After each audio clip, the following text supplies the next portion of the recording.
bem-vindos à nossa análise de hoje. Vamos explorar um assunto, olha, invisível, mas super interessante. Como é que as ondas de rádio, de alta frequência, AHF, viajam pelo planeta usando a nossa atmosfera? A gente tem aqui um material bem legal. Um livro de 1966, Ionospheric Radio Propagation, um documento de previsão da ionosfera da mesma época e uns links mais atuais de monitoramento. Exatamente. A ideia é tentar sacar essa dança, né? Entre o Sol e a ionosfera, que basicamente define como a gente consegue ou não se comunicar por rádio em longas distâncias. E como é que a gente tenta prever isso, né? Desde lá de trás. É quase uma previsão do tempo, só que para rádio. Uma radiometeorologia. Gostei. Bom, para começar então, o que é essa tal de ionosfera? E por que o Sol é tão decisivo assim para ela? Olha, o livro do Davis explica isso muito bem. A ionosfera é essa região lá em cima, sabe? Acima de uns 50 quilômetros.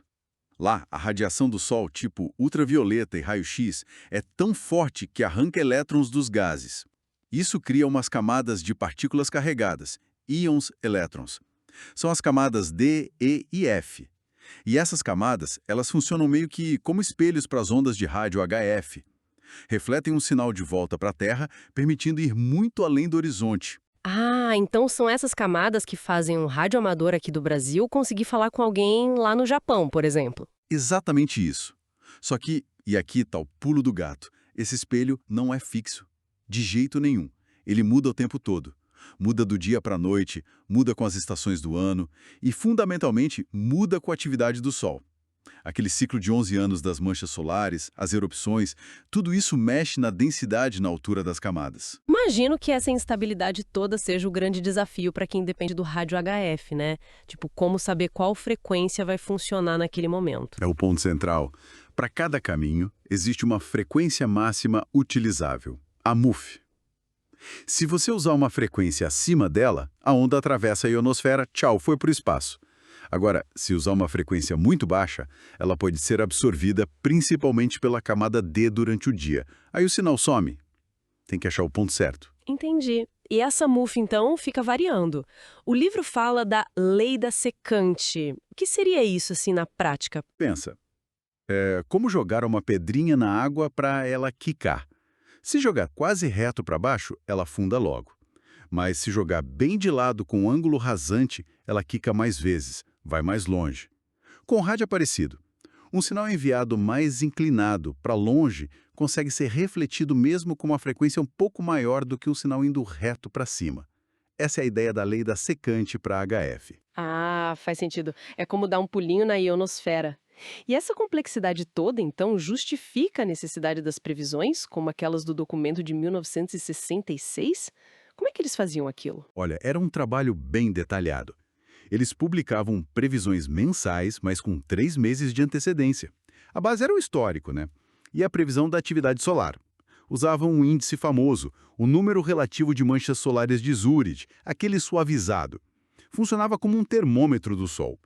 Com isso, e uns modelos, eles criavam mapas que estimavam a MUF para várias rotas e horários. O objetivo era sempre o mesmo, achar a janela ideal de frequência. Tinha que ser alto bastante para não ser absorvida acima da LUF, a frequência mínima utilizável, mas abaixo da MUF para não escapar.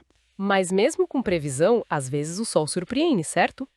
O livro menciona umas perturbações. Ah, sim, o Sol adora pregar umas peças.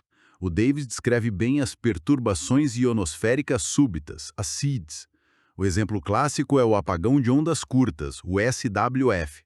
Vem uma erupção solar forte, um flare, e a absorção na camada D dispara no lado da Terra que está iluminado. Resultado, silêncio total no HF por minutos, às vezes horas. Nossa! E tem mais, né? As tempestades geomagnéticas, também ligadas ao Sol, que podem bagunçar a camada F2 por dias, afetando a MUF para longas distâncias. Caramba, um evento lá no Sol pode desligar o rádio aqui. E hoje em dia, como a gente lida com isso? Você mencionou ferramentas mais modernas. Isso. Para saber como estão as coisas agora, tem recursos ótimos. O WSPR-NET, por exemplo, é uma rede de radioamadores que usam sinais bem fraquinhos para mapear, quase em tempo real, quais caminhos estão abertos. E tem sites como o SolarHub, que juntam dados do Sol e do campo geomagnético atualizados. São ferramentas que ajudam a ter um retrato do momento, sabe? Complementam as previsões. Que legal. Então, para resumir, a comunicação HF é essa dança bem delicada, né? Com a ionosfera mudando a cada instante, tudo regido pelo Sol. As previsões dão um norte, mas tem que ficar de olho o tempo todo. Perfeito. E isso leva a gente a pensar, né? Hoje, com tanto satélite aí, usando frequências muito mais altas, que nem dependem tanto assim da ionosfera para conversar, qual será o futuro desse esforço todo de prever a propagação HF com tanto detalhe? Será que esse conhecimento todo que a gente acumulou sobre a interação Sol-Terra, muito por causa do rádio, vai ganhar ainda mais valor para entender o clima espacial e como isso afeta outras tecnologias, tipo GPS, redes elétricas, os próprios satélites? Fica aí a pergunta, né?